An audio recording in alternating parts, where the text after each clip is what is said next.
राधे राधे दोस्तों, आपका हर दिन शुभ मंगलमय हो। गणपति बप्पा यानी भगवान गणेश जी की पूजा सभी विघ्न बाधाओं को दूर करने वाली मानी गई है। इसलिए भगवान गणेश को विघ्नहर्ता भी कहा जाता है। हिंदू पंचांग के अनुसार 27 अप्रैल 2024 को गणपति बप्पा की कृपा पाने का उत्तम संयोग बन रहा है। इस दिन चतुर्थी की तिथि है। इस तिथि को विकट संकष्टी चतुर्थी के नाम से भी जाना जाता है। गणेश जी के भक्त इस तिथि का इंतजार करते हैं ताकि वे इस दिन व्रत पूजा और उनकी प्रिय चीजों का भोग लगाकर उनकी कृपा प्राप्त कर सकें। इस दिन गणेश की विशेष पूजा से जीवन के सभी कष्ट दूर होते हैं और मनोकामनाएं पूर्ण होती हैं।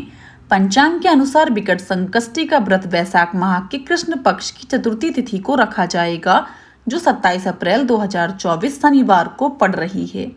इस दिन रात में चंद्र दर्शन के बाद व्रत संपूर्ण माना जाता है। इस दिन गणेश जी की कथा का पाठ भी सर्वोत्तम फल प्रदान करने वाला माना गया है। आइए शुरू करते हैं और सुनते हैं संकष्टी चतुर्थी की पौराणिक व्रत कथा। पौराणिक कथा के अनुसार एक बार सभी देवी देवताओं के ऊपर भारी संकट आ गया। जब वह खुद से उस संकट का समाधान नहीं निकाल पाए तो भगवान शिव के पास मदद मांगने के लिए गए। भगवान शिव ने गणेश जी और कार्तिकेय से संकट का समाधान करने के लिए कहा तो दोनों भाइयों ने कहा कि वे आसानी से इसका समाधान कर लेंगे। इस प्रकार शिव जी दुविधा में आ गए। उन्होंने कहा कि इस पृथ्वी का चक्कर लगाकर जो सबसे पहले मेरे पास आएगा वही समाधान करने जाएगा। भगवान कार्तिकेय बिना किसी देर किए अपने वाहन मोर पर सवार होकर पृथ्वी की परिक्रमा करने के लिए निकल गए। वहीं गणेश जी के पास मूषक की सवारी थी। ऐसे में मोर की तुलना में मूषक का जल्दी परिक्रमा करना संभव नहीं था। तब उन्होंने बड़ी चतुराई से पृथ्वी का चक्कर न लगाकर अपने स्थान पर खड़े होकर माता पार्वती और भगवान शिव की साथ परिक्रमा की। जब महादेव ने गणेश जी से पूछा कि उन्होंने ऐसा क्यों किया तो इस पर गणेश जी बोले, माता पिता के चरणों में ही पूरा संसार होता है, इस वजह से मैंने आपकी परिक्रमा की। ये उत्तर सुनकर भगवान शिव और माता पार्वती बेहद प्रसन्न हुए और उन्होंने देवताओं का संकट दूर करने के लिए गणेश जी को चुना। इसी के साथ भगवान शिव ने गणेश जी को यह आशीर्वाद भी दिया कि जो भी चतुर्थी के दिन गणेश पूजन कर चंद्रमा को जल अर्पित करेगा उसके सभी दुख दूर हो जाएंगी, साथ ही पाप का नाश और सुख समृद्धि की प्राप्ति होगी। संकष्टी चतुर्थी की दूसरी व्रत कथा की शुरुआत करती हूँ। एक समय की बात है, राजा हरिश्चंद्र के राज्य में एक कुमार था। वह मिट्टी के बर्तन बनाता लेकिन वे कच्चे रह जाते थे। एक पुजारी की सलाह पर उसने इस समस्या को दूर करने के लिए एक छोटे बालक को मिट्टी के बर्तनों के साथ आवा में डाल दिया। उस दिन संकष्टी चतुर्थी का दिन था। उस बच्चे की माँ अपने बेटे के लिए परेशान थी। उसने गणेश जी से बेटे की कुशलता की प्रार्थना की।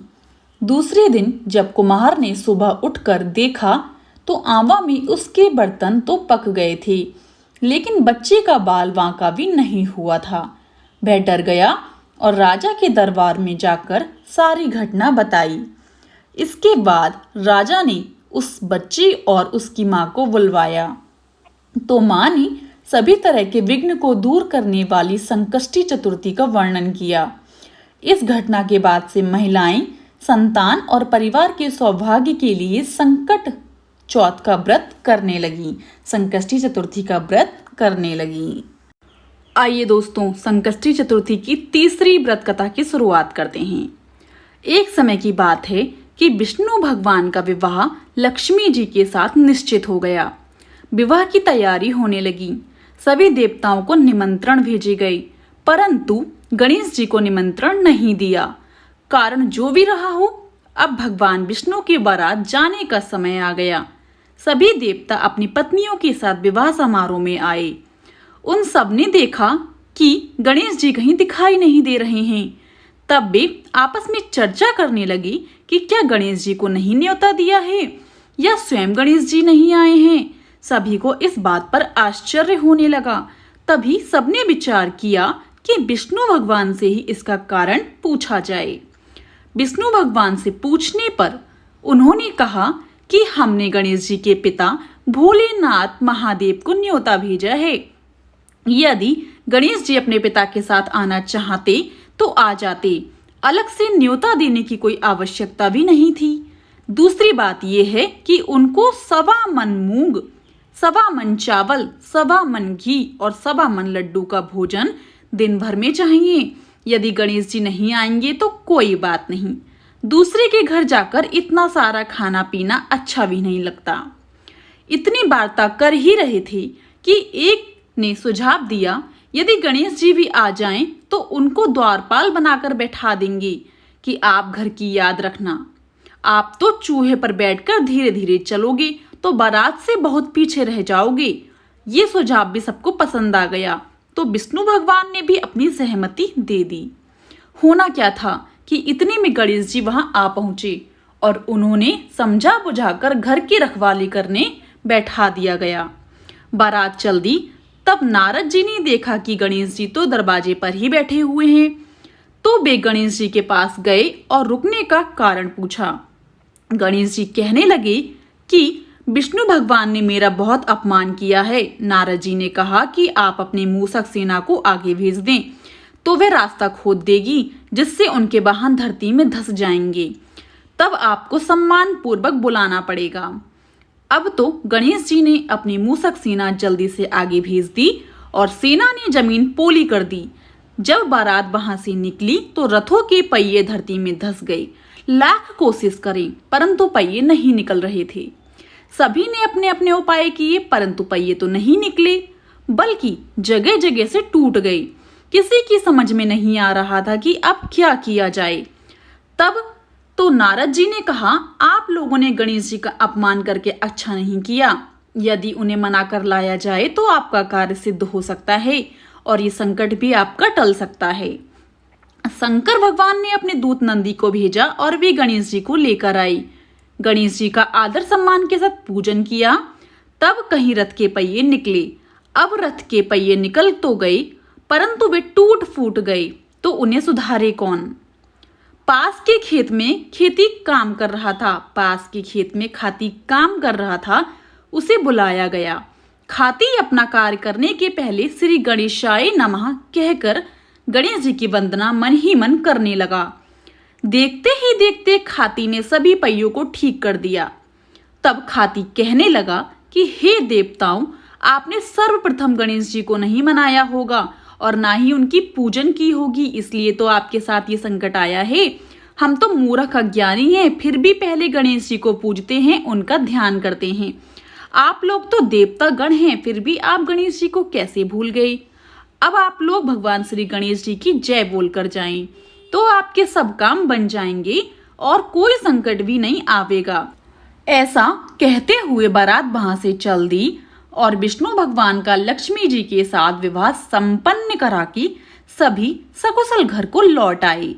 हे गणेश जी महाराज, आपने विष्णु को जैसो काम संभालो, ऐसो कारज सबको सिद्ध करियो। बोलो गजानन भगवान की जय। आइए दोस्तों, संकष्टी चतुर्थी की चौथी व्रत कथा की शुरुआत करते हैं। श्री गणेश जी व्रत की पौराणिक कथा के अनुसार एक बार भगवान शिव तथा माता पार्वती नर्मदा नदी के किनारे बैठे थे। वहां माता पार्वती ने भगवान शिव से समय व्यतीत करने के लिए चौपड़ खेलने को कहा। शिव चौपड़ खेलने के लिए तैयार हो गई, परंतु इस खेल में हार जीत का फैसला कौन करेगा, ये प्रश्न उनके समक्ष उठा। तो भगवान शिव ने कुछ तिनके एकत्रित कर उसका एक पुतला बनाकर उसकी प्राण प्रतिष्ठा कर दी और पुतले से कहा, बेटा, हम चौपड़ खेलना चाहते हैं, परंतु हमारी हार जीत का फैसला करने वाला यहाँ कोई नहीं है, इसलिए तुम बताना कि हम दोनों में से कौन हारा है और कौन जीता। उसके बाद भगवान शिव और माता पार्वती का चौपड़ खेल शुरू हो गया। ये खेल 3 बार खेला गया और संयोग से तीनों बार माता पार्वती जी ही जीत गईं। खेल समाप्त होने के बाद बालक से हार जीत का फैसला करने के लिए कहा गया, तो उस बालक ने महादेव को विजयी बताया। ये सुनकर माता पार्वती क्रोधित हो गईं और क्रोध में उन्होंने बालक को लंगड़ा होने, कीचड़ में पड़े रहने का श्राप दे दिया। तुरंत बालक ने माता पार्वती से माफी मांगी और कहा कि ये मुझसे अज्ञानतावश ऐसा हुआ है, मैंने किसी देश भाव से ऐसा नहीं किया। बालक द्वारा क्षमा मांगने पर माता ने कहा, यहाँ गणेश पूजन के लिए नाग कन्याएं आएंगी, उनके कहे अनुसार तुम गणेश व्रत करो, ऐसा करने से तुम मुझे प्राप्त करोगे। ये कहकर माता पार्वती शिव के साथ कैलाश पर्वत पर चली गईं। 1 वर्ष के बाद उस स्थान पर नाग कन्याएं आईं। तब नाग कन्याओं से श्री गणेश के व्रत की विधि मालूम करने पर उस बालक ने 21 दिन लगातार गणेश जी का व्रत विधि विधान से किया। उसकी श्रद्धा से गणेश जी प्रसन्न हुए। उन्होंने बालक को मनोवांछित फल मांगने के लिए कहा। उस पर उस बालक ने कहा, हे विनायक महाराज, मुझे में इतनी शक्ति दीजिए कि मैं अपने पैरों से चलकर अपने माता पिता के साथ कैलाश पर्वत पर पहुंच सकूं और वे ये देख प्रसन्न हों। तब बालक को वरदान देकर श्री गणेश अंतर्ध्यान हो गए। इसके बाद वह बालक कैलाश पर्वत पर पहुंच गया और कैलाश पर्वत पर पहुंचने की अपनी कथा उसने भगवान शिव जी को सुनाई। चौपड़ वाले दिन से माता पार्वती शिव जी से विमुख हो गई थीं। अतः देवी के रुष्ट होने पर भगवान शिव ने भी बालक के बताए अनुसार 21 दिनों तक श्री गणेश का व्रत किया। इस व्रत के प्रभाव से माता पार्वती के मन से भगवान शिव के लिए जो नाराजगी थी वह समाप्त हो गई। तब ये व्रत विधि भगवान शंकर ने माता पार्वती को बताई। यह सुनकर माता पार्वती के मन में भी अपने पुत्र कार्तिकेय से मिलने की इच्छा जागृत हुई। तब माता पार्वती ने भी 21 दिन तक श्री गणेश का व्रत किया तथा दूर्वा, फूल और लड्डुओं से गणेश जी का पूजन व अर्चना किया। व्रत के 21वें दिन कार्तिकेय स्वयं माता पार्वती जी से आ मिले। उस दिन से श्री गणेश चतुर्थी का ये व्रत समस्त मनोकामनाओं की पूर्ति करने वाला व्रत माना जाता है। दोस्तों, इस व्रत को करने से मनुष्य के सारे कष्ट दूर होकर मनुष्य को समस्त सुख सुविधाएं प्राप्त होती हैं। आइए दोस्तों, अब मैं आपको बताऊंगी संकष्टी चतुर्थी व्रत की सरल पूजा विधि।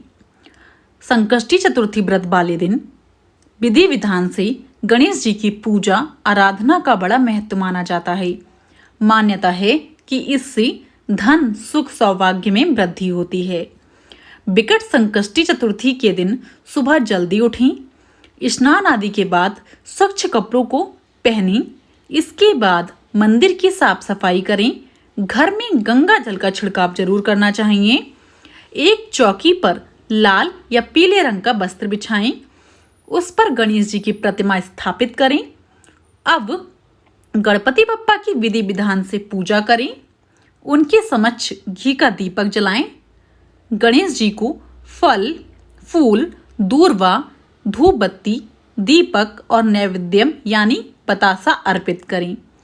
गणेश जी के बीज मंत्रों का जाप करें। उन्हें मोदक या मोतीचूर के लड्डू का भोग जरूर लगाएं।